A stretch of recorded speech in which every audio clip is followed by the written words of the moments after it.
নমস্কার বন্ধুরা, জানাচ্ছেন সবাইকে স্বাগত। আশা করি সবাই ভালো আছেন। আজকে আরেকটা রেসিপি নিয়ে আসছে। আজকে তৈরি করব ভাত দিয়ে ফ্রাইড রাইস তৈরি করব। আমরা এখানে ভাত নিয়েছি, আর এখানে নিয়েছি টমেটো কুচি, গাজর কুচি, ফুলকপি, বাঁধাকপি এবং পেঁয়াজ কুলি। আর আমরা এখানে নিয়েছি 1 চিমটে পরিমাণের মতো আদা কুচি করে নিয়েছি, 2 থেকে 3 কোয়া রসুন কুচি করে নিয়েছি, একটি মাঝারি সাইজের পেঁয়াজ কুচি নিয়েছি, আর এখানে 5 থেকে 6টি কাঁচা লঙ্কা চিড়ে নিয়েছি। আর আমাদের লাগছে একটি ডিম। চলুন প্রথমে রান্নাটা শুরু করি। প্রথমে আমরা 1 চা চামচ পরিমাণের মতো ঘি দিয়ে দিয়েছি। আপনারা চাইলে এখানে বাটারও ইউজ করতে পারেন, এবং ঘি বাটার দুটো যদি না থাকে তাহলে সাদা তেল দিয়েও রান্না করে নিতে পারেন। আমরা এখানে পেঁয়াজ, রসুন এবং আদা কুচি, লঙ্কা কুচি দিয়ে দেব। আমরা সব সবজিগুলো এখানে অ্যাড করে দেব।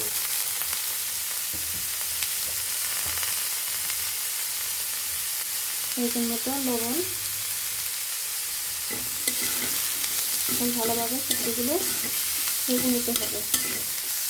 1 চিমটে পরিমাণের মতো হলুদ গুঁড়ো দিয়ে দিব। এখন এর মাঝে একটি ডিম ভেঙে দেব। ভালোভাবে ভেজে নিতে হবে। আপনারা চাইলে ডিমটা আগেও ভেজে রেখে দিতে পারেন, কিন্তু সবজির সাথে ডিমটা ভেঙে দিলে টেস্ট আরও বেড়ে যায়। 1 চা চামচ পরিমাণের মতো এখানে সয়া সস দিয়ে দেব, আর 2 চা চামচ পরিমাণের মতো টমেটোর সস দিয়ে দেব। এখন ভালোভাবে একটু নেড়ে চেড়ে ভাতগুলো দিয়ে দিব। এখন ভাতগুলো এর মাঝে দিয়ে দিব। এখন ভাতগুলো উল্টে পাল্টে দেখুন বন্ধুরা, কত সুন্দর দেখাচ্ছে এবং অনেক সুন্দর ফ্লেভার চলে আসছে।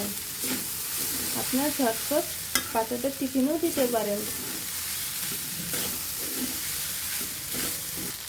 আমরা এভাবে 1 থেকে 2 মিনিটের মতো ভালোভাবে নেড়ে চেড়ে নেব, তারপর আমরা নামিয়ে নেব।